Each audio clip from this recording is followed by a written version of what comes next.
नमस्कार दोस्तों, welcome to the LIS target. मैं विकास प्रजापति। तो स्टार्ट करते हैं 1000 क्वेश्चन सीरीज़ का पार्ट 1। तो पहला क्वेश्चन है, mention the convention of international copyright organisation. तो कन्वेंशन का मीनिंग आप समझते हैं, सम्मेलन होता है। तो इसमें आपको बताना है कि कौन से सम्मेलन में इंटरनेशनल कॉपीराइट ऑर्गेनाइजेशन आया था। तो ये वर्न कन्वेंशन है, वर्न वाला सम्मेलन हुआ था। तो वर्न कहाँ है आपको पता है? वर्न है स्विट्जरलैंड में, कि एक जगह का नाम है वर्न, उसमें एक कन्वेंशन आया था, इंटरनेशनल कॉपीराइट ऑर्गेनाइजेशन। तो सेकंड क्वेश्चन है, World Trade Organization agreement is called. World Trade Organization के एग्रीमेंट को क्या कहते हैं? ट्रिप्स कहते हैं, trade related intellectual property rights. Trade related यानी व्यापार से रिलेटेड होता है। Copyright act 1957 was enacted.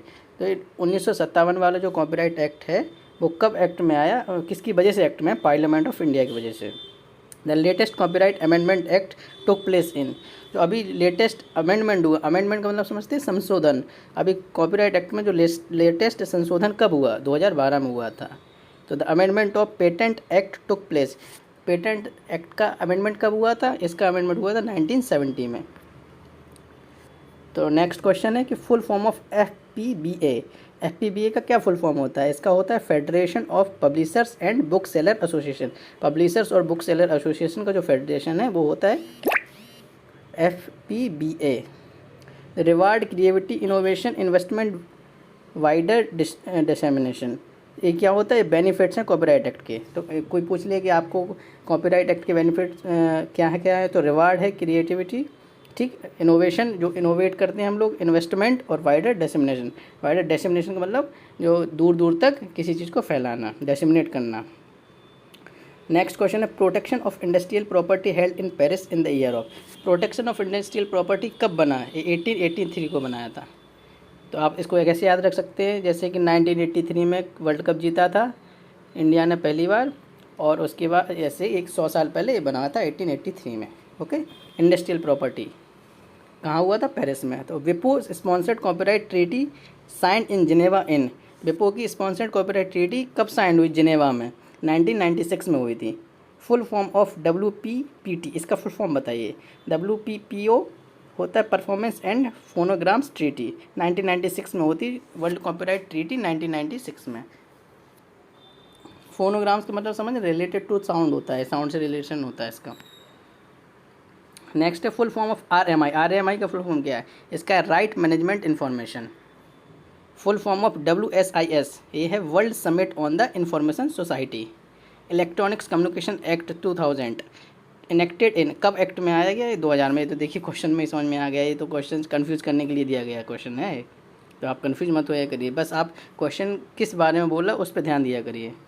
Full form OCILLA, ये होता है, इसका फुल फॉर्म बताइए, online copyright infringement liability limited act.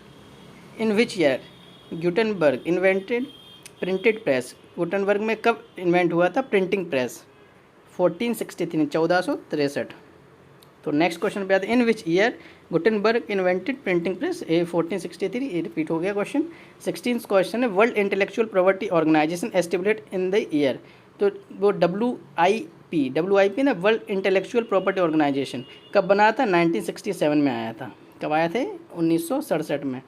तो आप समझते हैं ना, इंटेलेक्चुअल यानी क्या होता है कि ये होता है कि हम लोग इंटेलेक्चुअल किसको? थॉट्स को, माइंड से जो रिलेटेड आया है, इंटेलेक्चुअल से निकला है, तो उसका जो एक्ट बना था कब हुआ था? 1967 में। अच्छा क्वेश्चन याद रखिएगा ये आप लोग। अब और कौन कौन से आता है इंटेलेक्चुअल एक्ट्स में, ये भी स्पेसिफाई समझ लीजिए। जैसे कोई आपने पेपर लिखा, रिसर्च पेपर लिखा, वो क्या आपका इनोवेशन है कि नहीं? कोई आपने रिसर्च की या फिर कोई बुक लिखी, और या फिर आपने कोई भी जो फर्स्ट है, जिसको कहते हैं ना प्राइमरी सोर्स है जो, उसको वो आता है वर्ल्ड इंटेलेक्चुअल प्रॉपर्टी ऑर्गेनाइजेशन के अंडर में। तो आपका जैसे कि माइंड से रिलेटेड हो गया, तो थॉट्स मीन्स म्यूजिक, ठीक, डांस तो एक बार नहीं कह सकते, लेकिन म्यूजिक हो गया, जो आपने किसी चीज़ को इनोवेशन किया है, जो शब्द दिए गए हैं, और भी जैसे पेंटिंग, आर्ट्स, तो ये सब चीज़ें जो आप पेटेंट करा लेते हैं किसी चीज़ को। तो treaty has put restriction on the use of technology to write. ये कौन सी ट्रीटी होती है? WIPO होती है, वर्ल्ड इंटेलेक्चुअल प्रॉपर्टी ऑर्गेनाइजेशन। यही मैंने बताया आपको कि जो टेक्नोलॉजी जो कि पुट है रिस्ट्रिक्शन किस पे करती है। जैसे आपने ध्यान दिया होगा कि आप कॉपीराइट इशू हो जाता है, कोई भी चीज़ आप कहीं से कॉपी कर लेते हैं, किसी गाने की कॉपी कर रहा है, किसी की पिक्चर की कॉपी कर रहे हैं, तो वो किसके अंडर में आता है, WIPO की। In India the copyright matters are govern by the copyright act. ये कौन से एक्ट के अनुसार आता है आपको पता है, 1957। नेक्स्ट क्वेश्चन है first copyright enacted in the India in the year of. कब पहला कॉपीराइट एक्ट आया था, 1914 में, 1914 में आया था first copyright based on the British copyright act 1911। तो देखिए आपसे पूछ लिया कॉपीराइट एक्ट कब आया था, तो वैसे आपको जो ऑप्शन दिया रहेगा वो आपको कौन सा रहेगा, 1957 वाला दिया रहेगा। ओके, लेकिन आपको कंफ्यूज नहीं होना है, आपको कंफ्यूज बिल्कुल भी नहीं होना है, क्योंकि इसमें पूछा गया क्या है कि 1914 किसके लिए, फर्स्ट इनेक्ट में आया था सबसे पहले। और सिर्फ ये पूछिए कॉपीराइट एक्ट कब आया, 1957 जो ऑफिशियली डिक्लेयर किया गया था। तो पहला इंट्रोड्यूस कब किया गया था, फर्स्ट लिखा है था 1914, और वो ऑप्शन से आपको आंसर समझ में आ जाएगा। और किस पे बेस्ड था, ब्रिटिश ने दिया था 1911 को, 1911 को उस पर बेस्ड था। तो the first nation to enact copyright legislation in the year. तो अब एक क्वेश्चन हो जाए तो पहला किसने लेजिस्लेशन बनाया था, पहला सबसे पहले इंग्लैंड में आया था। कब आया था, 1710 में आया था। Okay, next question burn convention hand in the year. अभी आपने पढ़ा है बर्न कन्वेंशन कब हुआ था, हाँ 1886 में।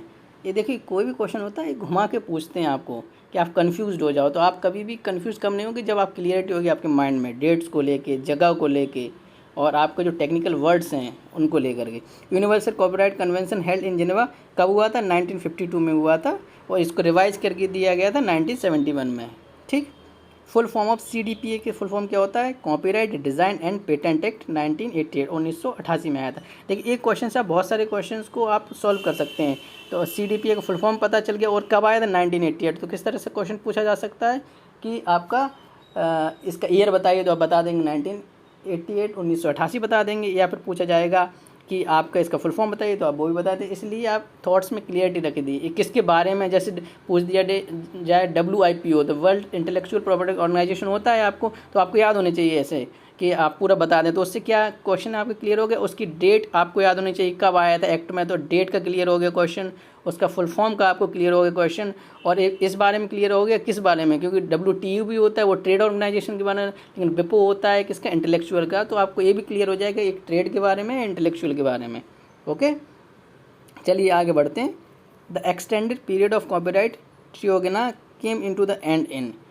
कॉपीराइट ट्रियोगना का जो, आप देखिए ट्रियोगना का मतलब समझते हैं, what is the meaning of टैगोरना। रविन्द्रनाथ टैगोर की जो चीज़ें लिखी गई उनकी जो लिटरेचर है उसके लिए टैगोरना का वर्ड का नाम दे दिया, जैसे कंफ्यूज मत होइएगा। ये कब आया था, 2001 में। फुल फॉर्म क्या होता है, TPM का। TPM का फुल फॉर्म होता है टेक्नोलॉजिकल प्रोटेक्शन मीजर्स। कौन कौन से प्रोटेक्शन टेक्नोलॉजी में यूज़ होते हैं, ठीक है, प्रोटेक्ट करने के लिए उसको, टेक्नोलॉजी को। तो इसका TPM का होता है टेक्नोलॉजिकल प्रोटेक्ट मीजर्स। अब ऐसे क्वेश्चन घुमा के पूछ सकते हैं कि TPM किस चीज़ के लिए यूज़ होता है। चलिए फुल फॉर्म ही नहीं पूछे तो आप क्या बता सकते हैं, उसमें ऑप्शंस में यही सब दिया रहेगा। इसमें एक रहेगा कि टेक्नोलॉजिकल प्रोटेक्शन के लिए यूज़ होता है। तो आपको क्वेश्चन पढ़ना नहीं, उसको समझना भी अपने हिसाब से। ऑल राउंड 360 में समझिए क्वेश्चन किस तरह से पुटअप्स हो सकता है। बस ये आपको समझ में आ गया तो आपका कोई भी एग्ज़ाम क्लियर हो जाएगा, ठीक है, फिर तो आप हीरो हो जाएंगे। चलिए कोई बात नहीं, आगे बहुत अच्छे से आप मेहनत कर दी, ऑल द बेस्ट। और हम आगे सेकंड पार्ट जल्दी इसका रिलीज़ करेंगे। Okay, thank you. जल्दी से आप इस चैनल को लाइक एंड सब्सक्राइब कर दीजिए, और फर्दर नोटिफिकेशन के लिए आप बेल आइकन को दबा दीजिए। और भी आपको क्वेरी हो तो आप नीचे कमेंट बॉक्स में लिख सकते हैं। और भी अदर इन्फॉर्मेशन के लिए आप हमारी ऑफिशियल वेबसाइट www.listarget.com पर जाकर विजिट कर सकते हैं।